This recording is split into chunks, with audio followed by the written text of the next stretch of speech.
माँ विंध्यवासिनी के धाम में माँ के दर्शन जो है कौशिकी रूप दर्शन के भी साक्ष्य को प्रमाणित करते हैं। कौशिकी रूप का दर्शन क्या है आप जान लें कि एक बार भगवान शंकर ने विनोद बस माँ पार्वती को काली कह दिया, और जब काली कह दिया तो ये बात माँ को लग गई कि भगवान ने मुझे काली कह दिया। तो उन्होंने गौर वर्ण की होने के लिए तप करने के लिए हिमालय को छोड़ दिया, और हिमालय छोड़ करके वो आकर के तप करने लगे गौर वर्ण होने के लिए, गौरी होने के लिए। तो जब भगवती तप करने के लिए आसन पे विराजी और तप करने लगी, तो उसी समय एक भूखा प्यासा शेर माँ को अपना आहार समझ करके माँ की ओर दौड़ा और माँ के सन्निकट आकर के बैठ गया।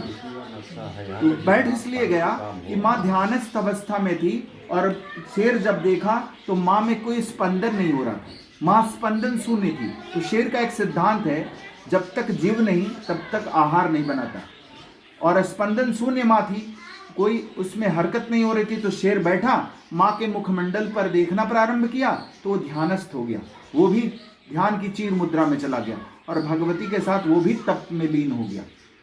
महादेव हजारों वर्ष के तप के बाद महादेव प्रकट हुए, और महादेव जब प्रकट हुए तो महादेव ने कहा कि भगवती तुम्हारे तप से मैं प्रसन्न हूँ, ऐसा करो उत्तर में गंगा है, जाके स्नान करो और स्नान करके आओ और आसन पे विराजो, तुम गौर वर्ण की हो जाओ। हेलो, ऐसा ही हुआ, भगवती गई उत्तर में, गंगा प्रवाहित हो रही थी, स्नान की और आकर के अपने आसन पर विराजी, और जो है भगवती गौर वर्ण करोड़ों सूर्य के तेज से भर गई।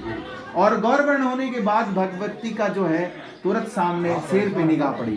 तो शेर को जब भगवती ने देखा तो ध्यान की मुद्रा से उन्होंने देखा, कहा यार ये तो उस समय से बैठा है जिस समय से मैं तप कर रही हूँ, तो मेरा अनन्य भक्त है।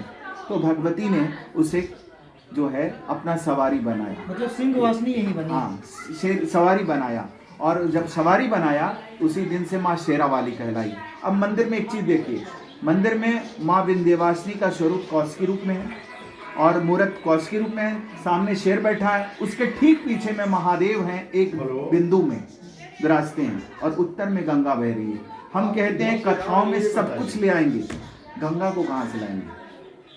तो ये कौशिकी रूप के दर्शन के साक्ष्य विंध्याचल धाम में मिलते हैं।